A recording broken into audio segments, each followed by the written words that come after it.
cahayanya itu adalah Tuhan. Oh salah. Ayat 3-nya jelas, di situ cahaya itu diciptakan gitu loh. Terciptalah terang, jadilah terang. Itu maksudnya kayak gitu. Jadi kalau Anda mengatakan itu adalah Tuhan, berarti Tuhan Anda diciptakan pada hari pertama. Saya sih sebenarnya berharap Anda itu legowo gitu loh. Ketika saya mengatakan ini bukan firman Tuhan karena syarat kesalahan, Anda jangan ngotot, apalagi nyerang pribadi kan gitu.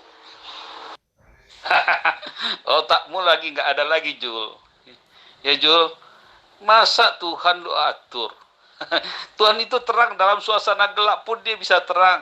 Dia suka-sukanya, Jul. Kamu coba buka otak kamu tuh sedikit, Jul, ya.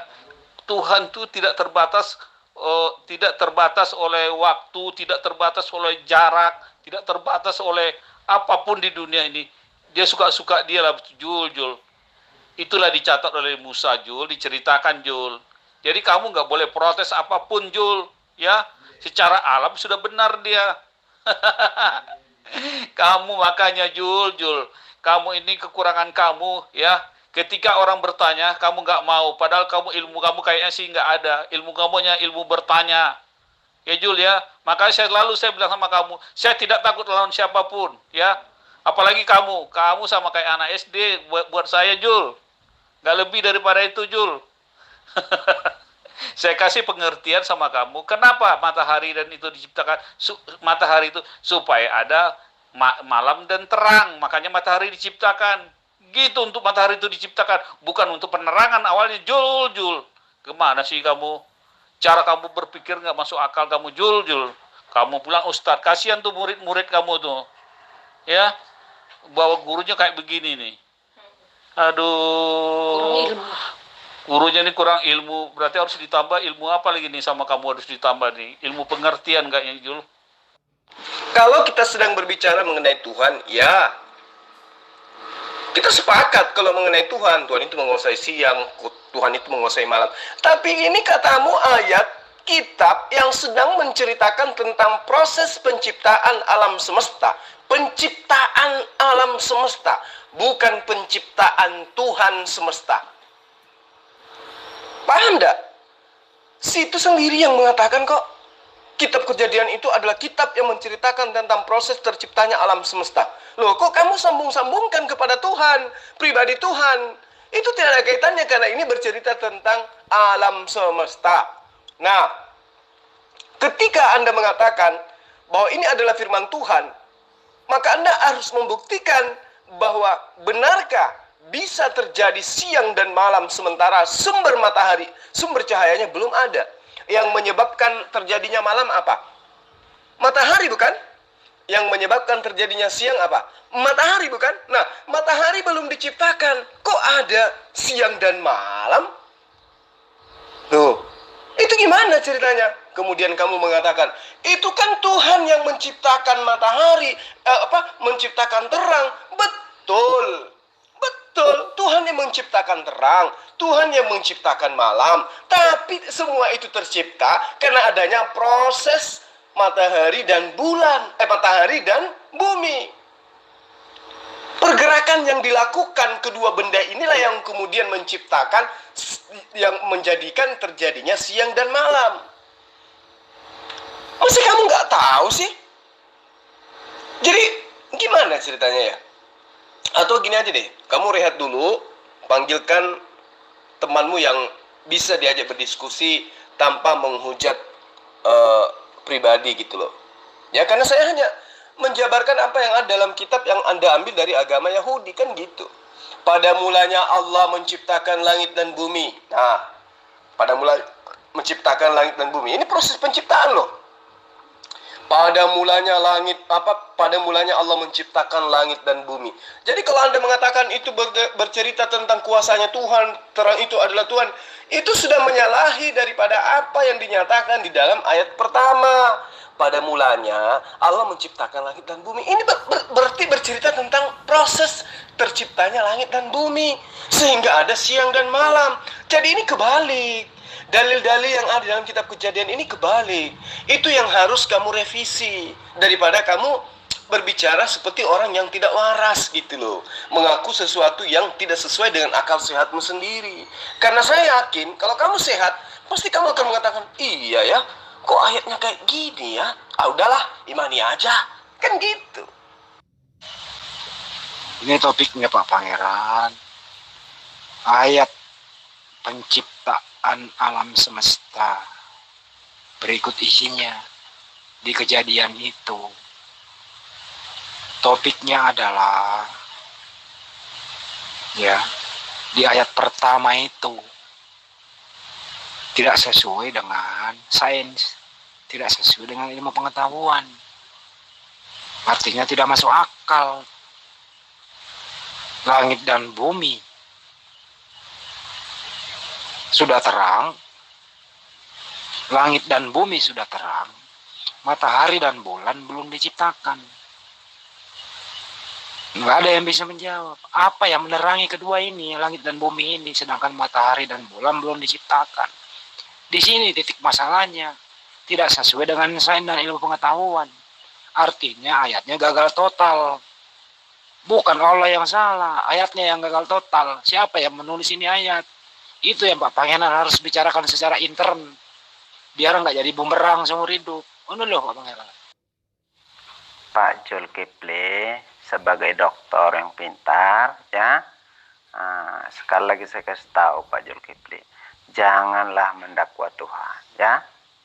Itu saya katakan tadi itu, Tuhan itu adalah terang, ya. Supaya kalian paham, Tuhan itu terang. Sebelumnya ini Tuhan itu menerangi, ya. Oleh karena itulah, ya, karena dia terang, dia menciptakan itu terang, ya.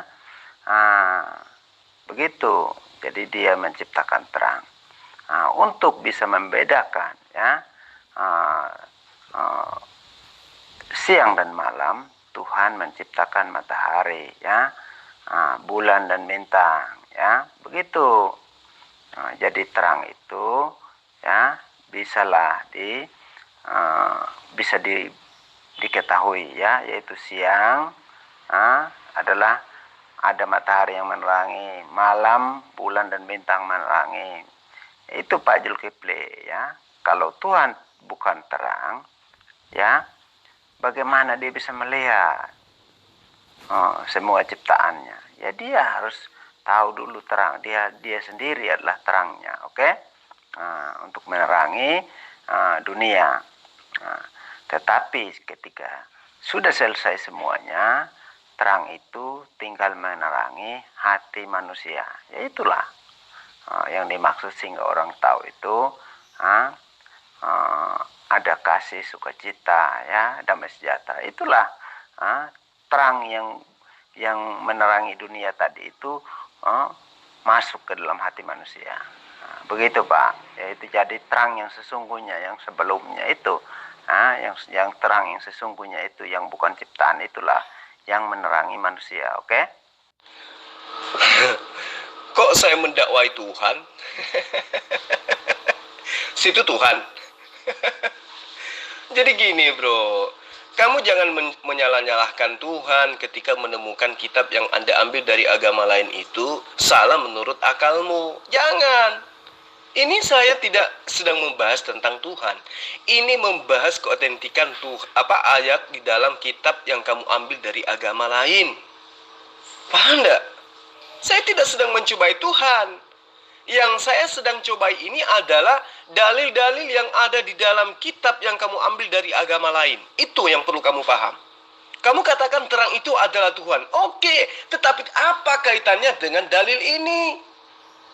Tidak ada kaitannya. Allah itu adalah terang. Oke, itu di versi itu di dalam ranah lain. Kita bahas itu. Tapi ini ayat sedang menceritakan tentang proses penciptaan alam semesta. Coba lihat kalimat pertamanya. Pada mulanya Allah menciptakan langit dan bumi. Ketika berbicara penciptaan langit dan bumi, berarti itu bercerita tentang tata surya. Nah, di hari pertama itu sudah terjadi terang.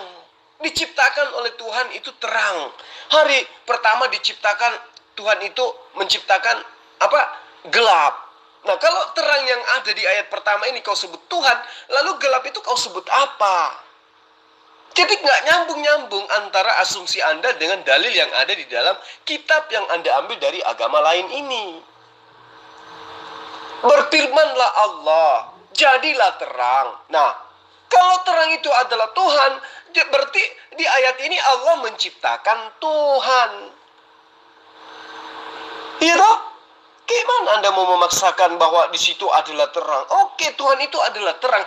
Tapi dalam proses ayat ini sedang menceritakan tentang proses terjadinya langit dan bumi beserta tata surya yang lainnya. Berarti Anda tidak bisa mengait-ngaitkan dengan esensi atau pribadi atau zat Tuhan itu sendiri. Tidak bisa. Karena ini sedang membicarakan tentang dalil yang ada di dalam kitab yang ada ambil dari agama lain yang menceritakan tentang proses penciptaan alam semesta. Ketika ayat ini salah, salah. Jangan Anda menyalahkan saya. Saya hanya meluruskan pemahaman Anda terhadap ayat ini, bahwa ayat ini mengalami cacat logika. Ayat ini mengalami cacat dari segi pengajaran. Kalau Anda imani, maka dasar pijakannya jelas, bukan ilmu, tetapi imani saja. Itu Anda harus akui. Kamu masih goblok, Jul. Terang Tuhan saya bilang, kamu bedakan kata-katanya itu, Jul. Kamu memang, ya, Jul, menganggap Tuhan kami itu beda dengan Tuhan kalian, Jul, ya. Tuhan kami pintar dan cerdas, Jul. Saya nggak tahu ala SWT, karena ala SWT tidak pernah menampakkan diri, tidak pernah dia ketemu orang, tidak pernah dia ketemu siapapun. Jadi saya nggak tahu, Jul, ya. Tapi kalau Allah kami jelas, proses penciptaan dijelaskan itu, Jul. Sudah saya bilang, emangnya Tuhan bisa kamu atur-atur sesuka-suka kamu, Jul. Jul, dia itu Maha Kuasa. Emang lu siapa, Jul? Bisa mengatur-ngatur dia. Jul. Dia gelap pun bisa terang dibikinnya semuanya, Jul. Mau apa kamu? Itulah Allah yang benar. Ya, kamu, Jul. Makanya kalau berdebat tuh pakai akal, pakai ini logika. Ya, setiap pertanyaan kamu tuh gampang dijawab, Jul. Tapi kamu karena nggak pakai logika, jadi bertanya pun yang nggak masuk akal, yang nggak ada logika juga, Jul. Jadi kamu nol, ya, Jul, ya. Ya, kamu kelas anak SD lah, Jul, ya. Kalau berdebat, kelas anak SD lah. Saya udah lihat kamu, Jul, sama wajah kamu tuh waktu debat sama sang debaters. Kamu nggak ada apa-apa, Jul. Oke lah, Jul, Abbas. Ya, saya ini dulu lah, nggak ngerti, saya mau berbicara sama kamu, membahas ide aja kamu nggak beres-beres. Gimana ceritanya? Udah saya jelaskan sejelas-jelasnya, masih juga membantah, masih bisa membatas kekuasaan Tuhan. Gimana lagi, Jul, caranya, Jul, kalau udah kamu batasin Tuhan? Tuyul, Tuhan itu maha kuasa. Oke, Tuhan maha kuasa, iya. Emang pernah saya katakan Tuhan itu tidak maha kuasa? Justru Tuhan mula yang tidak maha kuasa, mati dibunuh sama manusia. Tapi Tuhan yang benar itu maha kuasa. Tuhan yang benar itu maha suci. Tuhan yang benar itu maha mulia. Maka disebut subhanahu wa ta'ala di dalam bahasa Arab. Saya tidak pernah menghujat Tuhan. Ini saya sedang membahas tentang kitab Kejadian yang kalian ambil dari agama lain terjemahannya. Yang terjemahannya kalian ambil dari agama lain. Gimana sih? Saya tidak sedang membahas Tuhan. Tidak. Mau kau katakan Tuhan itu maha kuasa, mau kau katakan Tuhan itu maha dahsyat. Iya, saya akui itu. Saya juga beriman pada itu. Tapi ketika Anda menemukan dalil dalam kitab Anda ini salah, keliru, ya, jangan kemudian Anda menghujat saya dengan mengatakan saya bodoh. Ini saya sedang membahas dalil-dalil dari kitab yang kalian ambil terjemahannya dari kitab agama lain. Harusnya kamu luruskan ayat ini.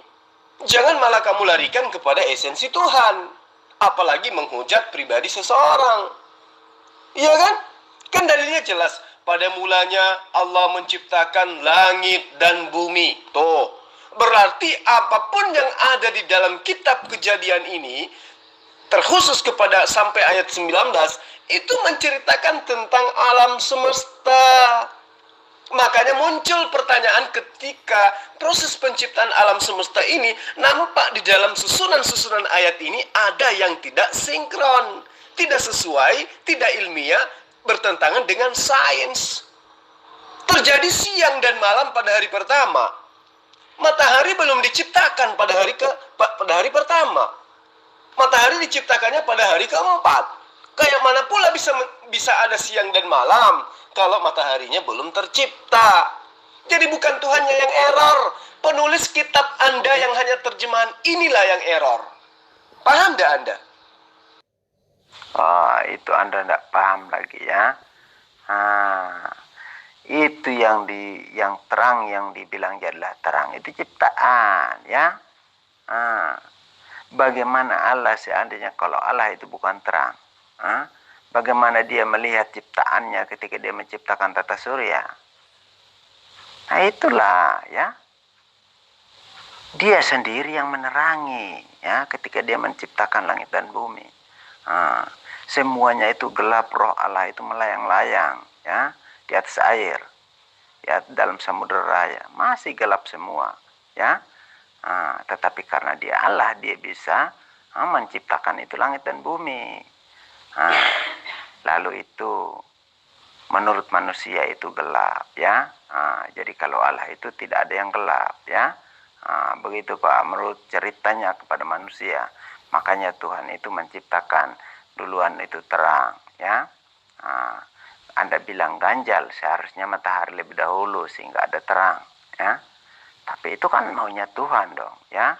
Jelas terang itu belum ada malam ya, masih terang terus, belum ada matahari, bulan dan bintang, jelas belum ada, karena dunia ini hanya terang semua ya, menerangi semua. Itu paham apa enggak? Itu ciptaannya ya. Jadi ketika Tuhan melihat itu terang itu ya kurang pas ya, jadi Tuhan menciptakanlah matahari, bulan dan bintang ya, supaya bisa tahu itu mana yang gelap, mana yang terang. Seperti itu. Jadi itu haknya Tuhan ya. Tidak bisa diatur oleh manusia karena memang itulah ya cara Tuhan sendiri. Kitab itu ditulis ya oleh Nabi Musa ya. Begitu. Walaupun mungkin Anda bilang salah itu penempatannya. Ya kan yang tulis itu manusia ya. Bisa saja ya. Tapi ya bisa juga dia benar, karena Allah itu hak-haknya Tuhan mau ciptakan apa duluan ya. Kenapa kita manusia harus ngatur begitu loh ya. Paham? Kelihatan Anda sudah meragukan kitab ini sebagai firman Tuhan. Jadi saya hanya ingin mengatakan seperti ini kepada Anda. Allah itu menciptakan kita manusia dalam bentuk yang paling sempurna, dititipkan akal untuk membedakan antara makhluknya yang satu dengan manusia. Di dalam kitabmu, kitab yang kamu ambil dari agama lain, jelas menyebutkan di dalam Kejadian 1 ayat 11 sampai ayat 13 bahwa tumbuh-tumbuhan, segala jenis pohon dan buah-buahan itu jelas diciptakan pada hari ketiga. Sementara Kejadian 1 14 sampai ayat 19 itu dinyatakan baru menciptakan matahari pada hari keempat. Sekarang saya tanya sama kamu, supaya tidak ada rasa salah terhadap saya maupun terhadap penulis kitab Anda, apalagi menyalah-nyalahkan Tuhan. Menurut Anda, bagaimana mungkin tumbuh-tumbuhan bisa hidup tanpa sinar matahari? Karena yang kita tahu, kitab Kejadian itu adalah proses penciptaan. Kalau bercerita mengenai proses, Anda tahu proses kan? Proses itu adalah mekanisme terciptanya sesuatu atau terjadinya sesuatu, atau akan adanya sesuatu, atau berjalannya atau bergulirnya sesuatu. Itu mekanisme atau proses. Nah, bagaimana mungkin kemudian tumbuh-tumbuhan itu bisa tumbuh tanpa adanya sinar matahari? Kaitannya dengan proses penciptaan alam semesta. Menurut Anda, apakah ilmiah ketika tumbuh-tumbuhan, buah-buahan itu bisa bertumbuh dan berkembang tanpa adanya sinar matahari? Ilmiah tidak menurut saudara? Halo, assalamualaikum warahmatullahi wabarakatuh. Bang Jul, apa kabar? Mudah-mudahan sehat walafiat, tidak kekurangan suatu apapun. Saya akan marah kepada Anda, Bang Jul. Kenapa Anda lawan mereka? Ya, kenapa? Karena mereka itu nggak akan ngerti-ngerti. Kecuali Anda jadi bodoh dulu, baru mengerti mereka. Itu, ya. jadi saya marah sama Anda nih. Dari tadi saya nyimak dia itu ngobrolnya ngalir ngidul, nggak ngerti. Ya. Jadi Anda harus bodoh dulu baru mengerti dia gitu. Aduh, terang itu Allah gitu, terang itu Tuhan kan lucu ya. Terang mah matahari di mana-mana juga, tapi belum dijadiin. Dasar goblok tuh mereka. Gitu Bang Jul. Jadi saya marah sama Anda. Anda harus bodoh dulu kalau mau melawan mereka gitu. Waalaikumsalam warahmatullahi wabarakatuh. Akhina, alhamdulillah, saya baik-baik saja. Saya sehat, bahagia bersama keluarga. Semoga abangku juga sama adanya, amin. Jadi gini loh bang, kalau saya harus bodoh dulu untuk bisa memahami apa yang mereka maksud, lantas siapa lagi dong yang bakal menjadi penginjil jalanan? Sementara di dalam Al-Quran kan jelas dikatakan, wal takum minkum ummatu yad'una ilal khair wa ya'muruna bil ma'ruf wa yanhauna 'anil munkar. Nah, ini saya sedang mengajarkan mereka bagaimana bisa mereka itu memahami kitab yang mereka ambil dari kitab orang Yahudi, supaya bisa mereka tercerahkan gitu loh. Tapi kalau saya harus bodoh dulu, ya itu berarti saya kufur nikmat. Gimana ya ceritanya bang ya? Atau ya deh, udah deh, kita jadi bodoh aja deh. Bodoh yuk. Tapi saya maklum bang, sebenarnya ini adalah bahasa sindiran untuk mereka. Tapi kita tidak bisa membiarkan juga, biar bagaimanapun beliau-beliau ini adalah saudara-saudara kita juga kan. Mereka hanya korban. Jadi ya kita harus ikhlaskan apa yang kita punya untuk supaya mereka ini bisa tercerahkan mendapatkan hidayah.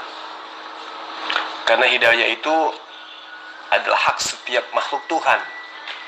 Mereka juga ini adalah ciptaan Allah. Mereka juga punya hak untuk mendapatkan hidayah. Dan yang terpenting adalah ketika nanti yaumul hisab saya ditanyai, orang-orang itu kenapa bisa kekal ke neraka, Esul? Kenapa? Apakah kamu nggak pernah ngajarkan mereka? Nah itu yang saya takutkan bang, ketika Allah tanya nanti. Ya dengan cara kayak gini saya lepas tanggung jawab. Sudah ya Allah, aku telah mengajarkan mereka dari A sampai Z tanpa kenal lelah, siang dan malam. Saya menyampaikan kebenaran bahwa kamu adalah satu-satunya Tuhan yang benar dan Yesus itu hanyalah utusan. Tapi mereka bebal ya Allah. Bahkan terjemahan yang nyata-nyata sudah salah dianggap juga sebagai firman-Mu ya Allah. Mana ada kamu berfirman ada siang dan malam sementara matahari belum kau ciptakan ya Allah. Mana ada tumbuh-tumbuhan hidup Ya. Sementara kamu belum menciptakan sinar matahari, sementara apa yang kamu ciptakan di muka bumi ini adalah satu dengan yang lainnya saling terikat, saling menguntungkan, saling ketergantungan antara satu item dengan item ciptaan lainnya, itu saling terkait. Gak mungkin amburadul, gak mungkin. Yang dikatakan maju itu ke depan, yang dikatakan mundur itu ke belakang, gak mungkin kebalik. Itulah ciptaanmu yang maha sempurna. Loh kok jadi panjang lebar kayak gini bang? Ya udahlah bang, pokoknya intinya saya sehat, saya bahagia, semoga abangku juga demikian adanya, amin.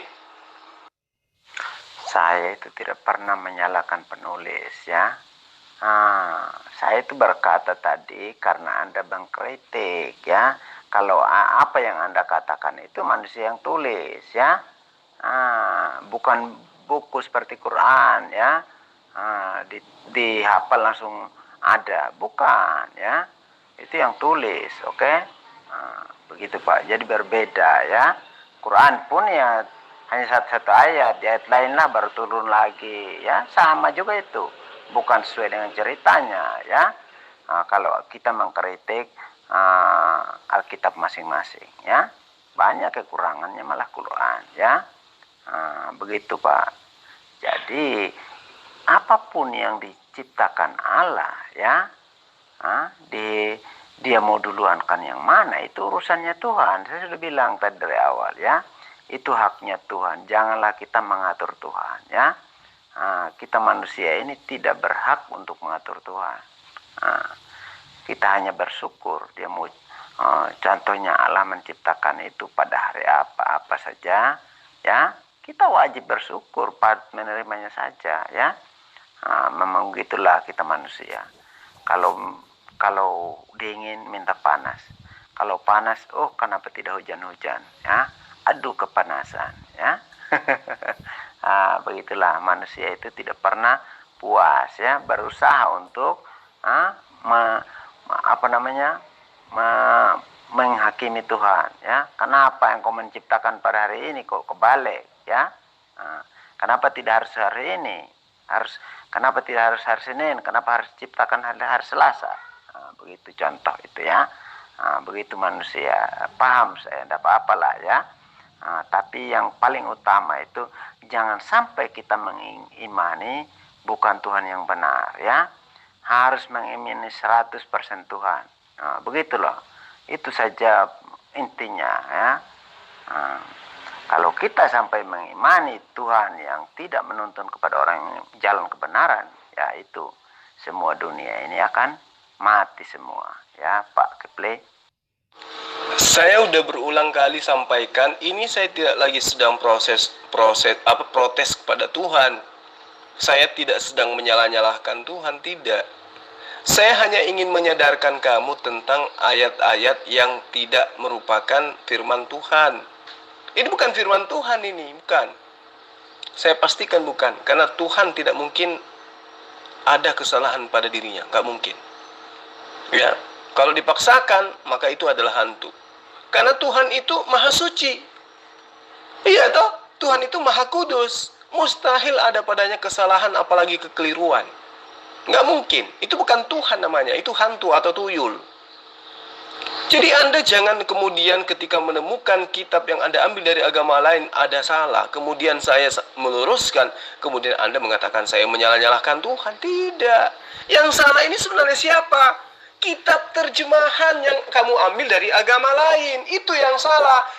Namun yang lebih salah lagi adalah kamu yang sudah tahu kitab ini salah, tapi kamu imani lagi sebagai firman Tuhan.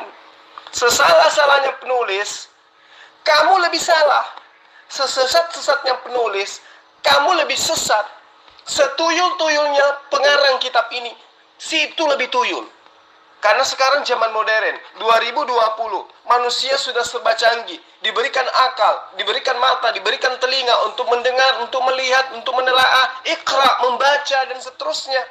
Tetapi Anda meninggalkan semua itu, lebih mengedepankan asal percaya saja, asal imani saja. Padahal sudah diterangkan kepada Anda. Malah nuduh saya untuk kemudian mengatakan saya itu menyalah-nyalahkan Tuhan. Kenapa Anda tidak mencoba tidak berani mencoba untuk membuka titik kebenaran daripada dalil-dalil yang ada dalam kitab Anda. Bukankah Anda tahu tumbuh-tumbuhan itu berproses dengan cara berfotosintesis? Anda tahu kan bagaimana kemudian tumbuhan itu berkembang biak? Iya toh? Adanya proses sintesis yang terjadi dengan bantuan sinar matahari, iya kan? Sementara di dalam kitab Kejadian yang Anda jadikan sebagai firman Tuhan, yang Anda ambil terjemahan dari kitab agama lain, itu jelas ayat 11 sampai ayat 13, tumbuh-tumbuhan berkembang biak, segala jenis pohon dan buah-buahan diciptakan dan berbuah, bertumbuh dan seterusnya. Padahal nanti di ayat 14 sampai ayat 19 baru diciptakan matahari. Bagaimana mungkin tumbuhan bisa hidup tanpa sinar matahari? Kamu katakan, loh itu kan tuh iya kalau Tuhan memang maha kuasa. Tapi ini sedang menceritakan tentang proses penciptaan alam semesta, bukan sedang membahas tentang kemahakuasaan Tuhan. Yang dikatakan proses penciptaan berarti itu adalah step by step, selangkah demi selangkah, bukan melangkah 10 langkah mundur kembali ke langkah ke-9 dan seterusnya. Bukan. Manusia aja dalam mencipta itu sempurna, apalagi Tuhan. Loh kok yang kayak ini dimanis sebagai firman Tuhan? Jadi intinya adalah saya tidak menyalah-nyalakan Tuhan. Saya sedang membahas kitab terjemahan, kitab yang kalian ambil dari agama lain, yang sebenarnya bukan kitab kalian. Paham? Oke, karena saudara sudah angkat tangan, sudah menyerah, saudara Victor dan juga pangeran ya, pendeta pangeran atau pastor pangeran atau misionaris pangeran, sudah ampun dengan pembahasan ini. Dan tadi ada pertanyaan Anda tentang Al-Quran yang mengatakan tentang proses penciptaan, yang ada yang mengatakan 6 masa, 4 masa, 2 masa, yang Anda kemudian totalkan menjadi 8 masa di dalam surah Al-A'raf ayat 54, surah Al-Hadid ayat 4, surah Qaf ayat 38, surah As-Sajdah ayat 4, kemudian Al-Furqan dan 59, lalu kemudian surah Hud ayat 11 dan juga ayat 7, dan satu lagi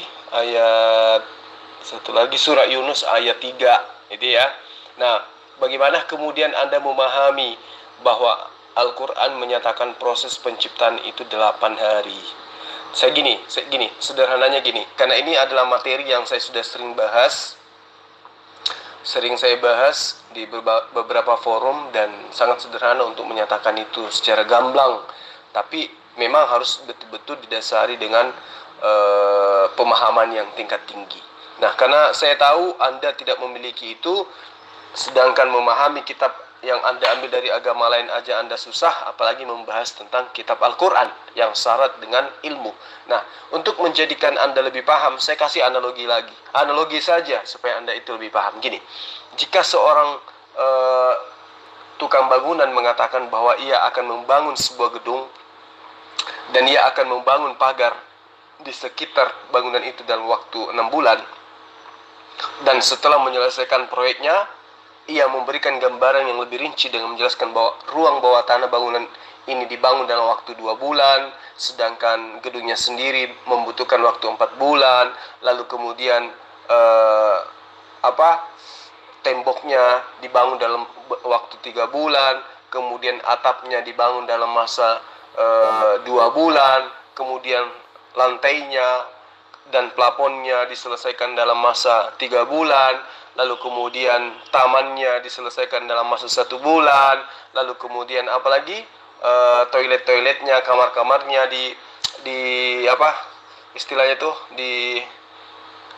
finishing dalam masa 3 bulan. Maka kalau Anda totalkan itu sudah lebih 10 bulan. Padahal dalam perjanjian kontraknya dia akan menyelesaikan bangunan rumah tersebut gedung tersebut dalam masa 6 bulan saja. Nah, ini yang perlu Anda pahami dengan baik. Nah, kembali saya katakan kepada Anda, kalau saya mengatakan tadi ruang bawah tanah diselesaikan sekian bulan, gedung diselesaikan sekian bulan, atap diselesaikan sekian bulan, kalau dihitung-hitung maka lewat daripada perjanjiannya 6 bulan. Ternyata Ternyata ketika tukang tadi menyelesaikan lantainya yang harusnya yang dinyatakan 3 bulan, pada masa itu juga bersamaan dia membuat pondasinya, bersamaan itu juga dia membuat dindingnya, bersamaan juga dia membuat sisi bangunan-bangunan yang lainnya. Sehingga yang terjadi kemudian total pengerjaan daripada gedung itu 6 bulan. Bukan 10 bulan, bukan 11 bulan, bukan 30 bulan, bukan 8 bulan. Oke? Paham tidak? Karena ternyata kalau dikerja satu-satu memang masanya seperti itu. Tapi ternyata pada saat proses pembuatan dinding itu juga dibuatlah toiletnya. Pada saat di lantai itu juga dibuatlah atapnya. Pada saat kamar-kamarnya ini di finishing itu ternyata taman-tamannya juga dibuat. Jadi masa yang digunakan dalam menyelesaikan kesemua itu secara utuh hanya 6 bulan atau 6 hari atau 6 bulan. 6 bulan saja. Tapi kalau diuraikan, berapa bulan kamu kerja plafon? Sekian bulan. Berapa bulan kau bisa selesaikan? Sekian bulan. Ternyata include semua, kesemuanya itu hanya 6 bulan. Begitulah menjelaskan Al-Quran. Ya, jadi apakah benar bahwa langit dan bumi itu diciptakan secara bersamaan? Benar. Al-Quran menjelaskan bahwa langit dan bumi itu diciptakan dalam masa yang bersamaan. Ada yang masa bersamaan, ada yang masa tersendiri. Seperti misalnya di dalam surah 7 ayat 54, surah 10 ayat 3, surah 11 ayat 7, surah 32 ayat 4, surah 50 ayat 38, surah 57 ayat 4. Itu yang perlu kamu pahami dengan baik. Jadi supaya Anda itu paham, ya saya kasih analogi seperti itu. Ya, huwallazi khalaqalakum ma fil ardi jami'a thumma istawa ila as-samaa'i fasawwahunna sab'a samawati wa huwa bikulli syai'in alim. Itu yang perlu Anda pahami, surah Al-Baqarah ayat 29. Saya kira seperti itu ya. Jadi apa yang diterangkan oleh misionaris, oleh Robert Mori, Dula di Samarinda, Five Freedom, kemudian siapa lagi penghujat-penghujat yang top itu, Islam dan Isa, Islam dan Isa dan Islam, Link Isa dan Islam, kemudian Alisina, Dula di Samarinda, Robert Mori dan seterusnya. Itu jangan Anda percaya. Jelas sekali Al-Quran menjelaskan bahwa proses penciptaan langit dan bumi itu ada yang secara bersamaan, ada yang secara berurut maksud saya.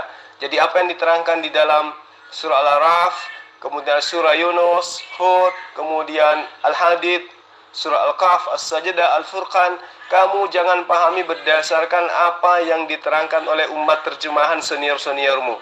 Ya, jadi kalau mau belajar Quran, belajarlah pada orang yang lebih paham. Saya kira seperti itu ya sahabat-sahabat sekalian.